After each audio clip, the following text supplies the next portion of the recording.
Suri sir வந்து இங்க உங்க கூட பார்ட்டா ஜாயின் பண்றாரா இல்ல அவருடைய இது எப்படி பயணம் இருக்க போகுது அப்படின்ற ஒரு பெர்செப்ஷன் நிறைய பேருக்கு நிறைய இருக்கு.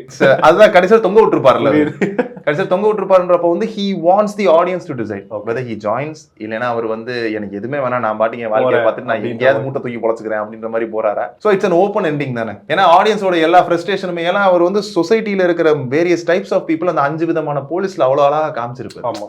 ஒரு சிச்சுவேஷன் இப்ப பாலாவோட சீன்லாம் ரொம்ப அழகா எல்லா உண்மையுமே தெரிஞ்சும் இஸ் அண்டர் தி சிஸ்டம், எனக்கு வேற வழி தெரியலடா அப்படின்னு சொன்னா ஷூட் பண்ணிடுவான்.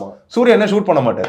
சோ இந்த மாதிரி மக்கள்லாம் இருக்காங்கல்ல சொசைட்டில. சோ அப்படி புரிய வச்சிருக்காருன்றப்ப வந்து மக்களுக்குள்ளே ஒரு ஃப்ரஸ்ட்ரேஷன் இருக்கும். ஏன்னா அந்த மாதிரி டைப் ஆஃப் பீப்புள் நம்ம வாழ்க்கையில கோ த்ரூ பண்ணிருப்போம். சோ அவங்களுக்குள்ளே ஒரு ஃப்ரஸ்ட்ரேஷன் வர்றப்போ சூரியனை தொங்க விட்டு போயிட்டாரு. ஜட்மெண்ட் வந்து மக்கள்கிட்ட விட்டார், இவங்களை என்ன பண்ணுமோ பண்ணிக்க.